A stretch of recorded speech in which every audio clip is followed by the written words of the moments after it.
right, now in this privacy violation folder, the only real evidence about that points to Wells Fargo being behind this is in this Courtney chat enhanced this chat, which I originally made this for a neurologist, by the way, to show my emotional pain and hostility and symptoms of my PTSD. But you'll notice that Courtney has this idea. She says that Jenny inquired about your past. Okay, now, if you notice in here, as I'm speaking to Courtney, I never say anything about my past. I never say anything about inquiring about my past. I say nothing that would hint that I believe I'm just talking about people, contacting people from the mountains where I used to live and hearing bad things about me. But Courtney keeps bringing up your past, your past, your past, and she eventually says Jenny meant no harm in inquiring about your past. Now the question becomes, where does this notion that Jenny inquired about my past come from? Okay, it doesn't come from me. Okay, it is very, very clearly a product entirely of Courtney's mind. And why is this a product of Courtney's mind? Why does she think this? Well, because she obviously knows exactly what happened. Okay, so here we have Courtney, as a Wells Fargo manager, knows exactly what has happened.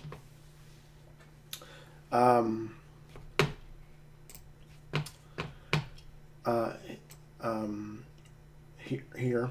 And of course, another thing to note about this chat is I have a non-disclosure agreement offer. This is part of what's insane too.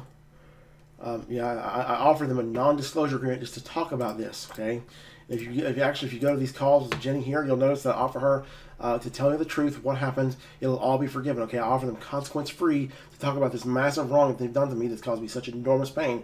Which what they did to me has caused me unbelievable pain. I can't tell you the pain that this has caused me. Okay, and I have a Courtney chat analysis video here too that goes over a lot of the same stuff. But that's the evidence that will point to Wells Fargo being behind this.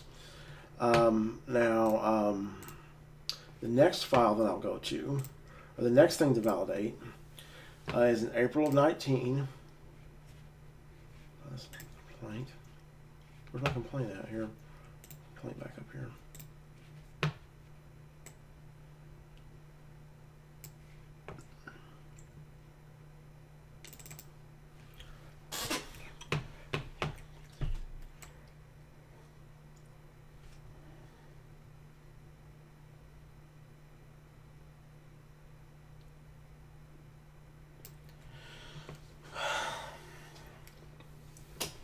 Okay, what will we validate next?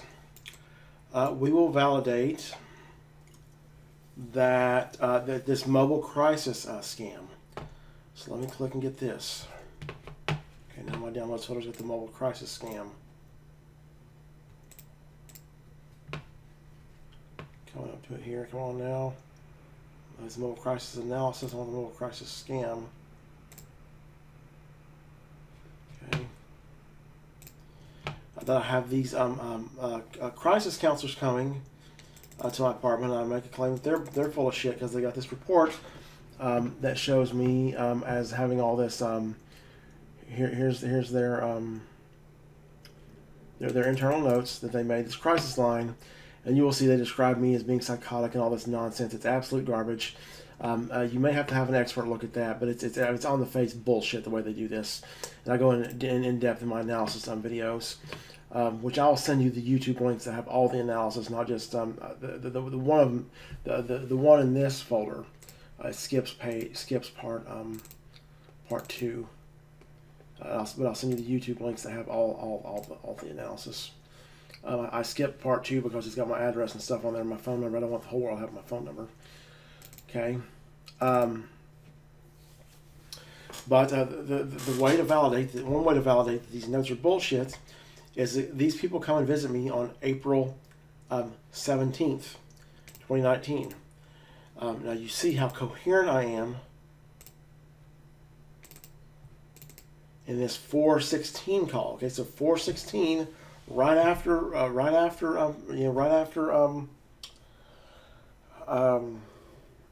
the day before that I go to this, that these crisis counselors come, I'm on the phone with Jenny, I'm very coherent. Okay, so that's proof against their claims that I've got psychosis and all this other garbage they claim. And then also, you can see the notes from my hospital stay.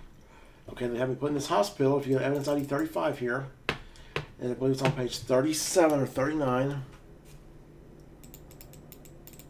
this hospital concludes that there's nothing wrong with me.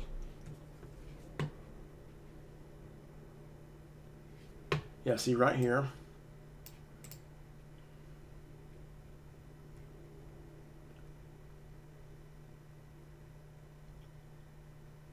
Okay, we have that note, and I think here we have where they talk about I'm on my baseline. Let's see if I can find this baseline term.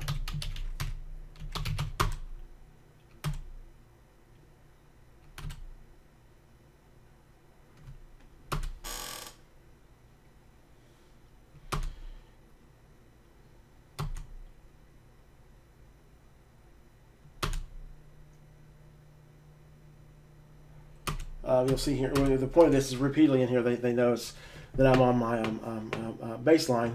And this is from the hospital stay in April 2019, which, as I will explain, this hospital stay was not a hospital stay. It was a kidnapping, okay? But that's how we validate that, that these notes are bullshit. It's A, we compare this 416 call where I'm so coherent to what happens on 417. We also compare these notes that come from 422 through 424. Actually, it might be 421 to 424. April 21st, 2019 to April 24th. These notes here that show there's nothing at all wrong with me. You can also listen to this Jenny Cox call where these crisis counselors connect me. And you'll notice on the crisis counselor's notes, this lady answers the phone, says that I'm in a psychosis when I call her. Okay? Now, this girl, as I explained in the videos, you'll see how she pays off her mortgage 3 months after they come to my apartment. And this is another indicator that Wells Fargo is behind this, because who's going to pay her $200,000 to pay off her mortgage? Who's got that kind of money to pay her other than Wells Fargo? Because obviously, this healthcare record, they've been paid to do this. Okay, this is deliberate fraud in these healthcare records. And it's also worth noting this is a number that Jenny gave me, that Jenny wanted me to call. So Jenny connects me to these people. And you can also note on this 416 call how Jenny keeps wanting to talk to my doctor and then wants to talk to these crisis counselors. Okay, she's doing that because they're running a scam. They want to pay off my doctor, or they want to get these crisis counselors up here so they can do what they pay them off to do.